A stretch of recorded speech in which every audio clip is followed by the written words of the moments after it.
নমস্কাৰ মই জ্যোতি বৈশ্য আপোনালোকক স্বাগতম জনাইছো আৰু এই মুহূৰ্তত ডাঙৰ আৰু গুৰুত্বপূৰ্ণ খবৰ লৈ অহাৰ চেষ্টা কৰিছো মুখ্যমন্ত্ৰী ডক্টৰ হিমন্ত বিশ্ব শৰ্মাই কিছু সময় পূৰ্বে ফেচবুক লাইভৰ জৰিয়তে ডাঙৰ ঘোষণা কৰিছে তৃতীয় আৰু চতুৰ্থ বৰ্গৰ পৰীক্ষাৰ বাবে যিসকলে প্ৰস্তুতি চলাই আছিল যিসকলে চাকৰিৰ বাবে প্ৰস্তুতি চলাই আছে তেওঁলোকৰ বাবে এই খবৰ কিয়নো মুখ্যমন্ত্ৰীয়ে ইংগিত প্ৰদান কৰিছে এই বছৰৰ পৰীক্ষা এপিএসসিৰ দৰে নহয় পূৰ্বৰ পদ্ধতিৰে পৰীক্ষা অনুষ্ঠিত হ'ব আৰু তাৰ ইংগিত দিলে ডক্টৰ হিমন্ত বিশ্ব শৰ্মাই Time at big breaking জনাইছো ডাঙৰ খবৰ অসম চৰকাৰৰ তৃতীয় আৰু চতুৰ্থ বৰ্গৰ নিযুক্তি পৰীক্ষাক লৈ মুখ্যমন্ত্ৰী ডক্টৰ হিমন্ত বিশ্ব শৰ্মাৰ ডাঙৰ ঘোষণা এপিএসসিৰ আৰ্হিত পৰীক্ষা পতাক লৈ পুনৰবাৰ চিন্তা চৰ্চা কৰিব চৰকাৰে কিন্তু প্ৰথম অৱস্থাত এপিএসসিৰ আৰ্হিত পৰীক্ষা অনুষ্ঠিত হ'ব বুলি কোৱা হৈছিল প্ৰিলিমছ আৰু মেইনছৰ আৰ্হিত পৰীক্ষা পতাৰ কথা চৰকাৰে চিন্তা কৰিছিল কিন্তু ইয়াৰ মাজত মাত্ৰ দুমাহে সময় আছে আৰু জনতাৰ তৰফৰ পৰা সাধাৰণ লোকৰ তৰফৰ পৰা চৰকাৰলৈ ইয়াক পুনৰ বিবেচনাৰ বাবে আহ্বান কৰা হৈছিল একাংশ ৰাইজে আপত্তি কৰিছিল একাংশই কৈছিল যে পুৰণি পদ্ধতিৰে পাতিব লাগে মাজত মাত্ৰ দুটামান মাহে বাকি আছে আৰু ৰাইজৰ এই আবেগ অনুভূতি পৰামৰ্শক সন্মান জনাই চৰকাৰে দুই এদিনৰ ভিতৰতে সিদ্ধান্ত ল'ব বুলি জনাইছে আৰু আগন্তুক 2-3টা দিনৰ ভিতৰত এই সিদ্ধান্ত কাৰ্যকৰী কৰা হ'ব মুখ্যমন্ত্ৰীৰ তৰফৰ পৰা কোৱা হৈছে তাৰ লগতে আন কেইবাটাও ঘোষণা আছে কিন্তু মই পুনৰবাৰ আপোনালোকক প্ৰথমটো ঘোষণাৰ কথা ক'ব বিচাৰিছো আমি ফুল প্লেটটো প্ৰথমৰ পৰা প্লে কৰিম আপোন ঘৰক লৈ কেইবাটাও আছে কিন্তু এতিয়াৰ পৰা মই প্ৰথম ব্ৰেকিংটো পুনৰবাৰ ফুল প্লেটটো প্লে কৰাৰ বাবে অনুৰোধ কৰিছো তৃতীয় আৰু চতুৰ্থ বৰ্গক লৈ মুখ্যমন্ত্ৰীয়ে পৰীক্ষাক লৈ ডাঙৰ ঘোষণা কৰিছে এপিএসসিৰ আৰ্হিত পৰীক্ষা কটাৰ কথা আছিল প্ৰিলিমছ আৰু মেইনছক লৈ কিন্তু মুখ্যমন্ত্ৰী ডক্টৰ হিমন্ত বিশ্ব শৰ্মাই ক'লে যেহেতু জনতাৰ তৰফৰ পৰা আহ্বান কৰা হৈছিল পৰীক্ষালৈ মাজত মাত্ৰ দুটামান মাহ আছে এতিয়া যদি নতুন নিয়ম আনে যিসকল পৰীক্ষাৰ্থী আছে তেওঁলোক কিছু অসুবিধাত পৰিব আৰু ৰাইজৰ এই কথাক চৰকাৰখনে গুৰুত্ব দিছে ডক্টৰ হিমন্ত বিশ্ব শৰ্মাই কৈছে যে চৰকাৰ জনতাৰ উদ্ধত নহয় জনতাৰ যি ক'ব সেই পৰামৰ্শক চৰকাৰে গুৰুত্ব দিব আৰু সেইবাবে পুনৰ আগৰ যি পদ্ধতিৰে পৰীক্ষা চলিছিল সেই পদ্ধতিৰে পৰীক্ষা পতা হ'ব তাৰ ইংগিত মুখ্যমন্ত্ৰীয়ে প্ৰদানেই কৰিছে দুই এদিনৰ ভিতৰত এই কথা কাৰ্যকৰী হ'ব অৰ্থাৎ এপিএসসি প্ৰিলিমছ আৰু মেইনছৰ আৰ্হিত নহয় পূৰ্বৰ পদ্ধতিৰে পৰীক্ষা অনুষ্ঠিত হ'ব চৰকাৰী কৰ্মচাৰীৰ বাবেও ডাঙৰ ঘোষণা কৰিছে 30 লাখ টকা পৰ্যন্ত এতিয়া আপোন ঘৰ আঁচনিৰ অধীনত তেওঁলোকে ঘৰৰ বাবে টকা পাব সেই কথাও জনালো মুখ্যমন্ত্ৰীৰ মন্তব্য আছে মন্তব্য আপোনালোকক দেখুৱাই লোৱাৰ চেষ্টা কৰিম চৰকাৰৰ তৃতীয় আৰু চতুৰ্থ শ্ৰেণীৰ যি পৰীক্ষা হ'ব তাত আমি লোকসেৱা আয়োগৰ আৰ্হিত প্ৰিলিমছ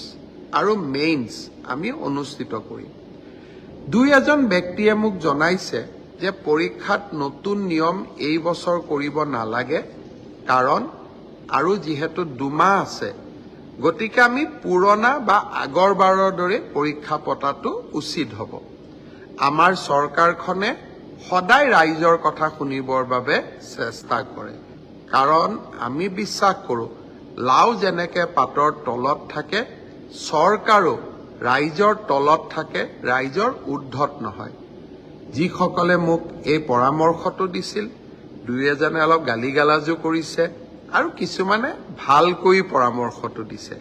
গালিগালাজ কৰা সকলকো মোৰ মৰম জনাইছো আৰু ভালকৈ কোৱা সকলকো মোৰ সন্মান জনাইছো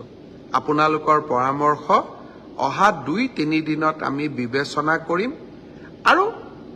যেহেতু পৰামৰ্শটোত মেৰিট আছে যে হয় দুমাহ থাকোতে পৰীক্ষাৰ প্যাটাৰ্ন এটা সলনি কৰিব নালাগে বিষয়টো আমি ডেফিনেটলি আমি বিবেচনা কৰি অহা 2-3 দিনতে আপোনালোকক ইয়াৰ সিদ্ধান্তৰ বিষয়ে মই অৱগত কৰিম যে অসম চৰকাৰৰ তৃতীয় আৰু চতুৰ্থ শ্ৰেণীৰ যি পৰীক্ষা হ'ব তাত আমি লোকসেৱা আয়োগৰ আৰ্হিত প্ৰিলিমছ আৰু মেইনছ আমি অনুষ্ঠিত কৰিম দুই এজন ব্যক্তিয়ে মোক জনাইছে যে পৰীক্ষাত নতুন নিয়ম এই বছৰ কৰিব নালাগে কাৰণ আৰু যিহেতু দুমাহ আছে গতিকে আমি পুৰণা বা আগৰবাৰৰ দৰে পৰীক্ষা পতাটো উচিত হ'ব আমাৰ চৰকাৰখনে সদায় ৰাইজৰ কথা শুনিবৰ বাবে চেষ্টা কৰে কাৰণ আমি বিশ্বাস কৰোঁ লাও যেনেকৈ পাতৰ তলত থাকে চৰকাৰো ৰাইজৰ তলত থাকে ৰাইজৰ ঊৰ্ধত নহয় যিসকলে মোক এই পৰামৰ্শটো দিছিল দুই এজনে অলপ গালিগালাজো কৰিছে আৰু কিছুমানে ভালকৈ পৰামৰ্শটো দিছে গালিগালাজ কৰা সকলকো মোৰ মৰম জনাইছো আৰু ভালকৈ কোৱা সকলকো মোৰ সন্মান জনাইছো আপোনালোকৰ পৰামৰ্শ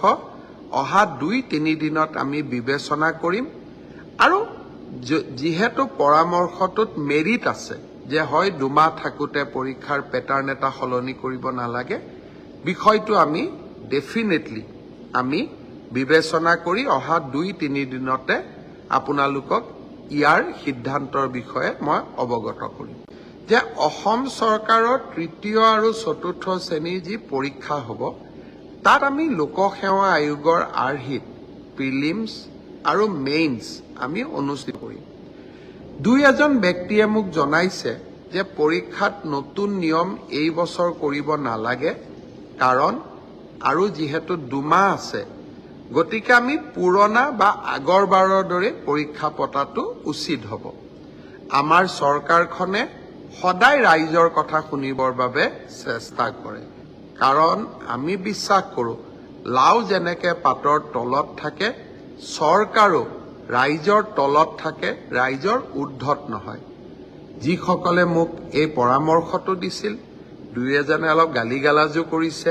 আৰু কিছুমানে ভালকৈ পৰামৰ্শটো দিছে গালিগালাজ কৰা সকলকো মোৰ মৰম জনাইছো আৰু ভালকৈ কোৱা সকলকো মোৰ সন্মান জনাইছো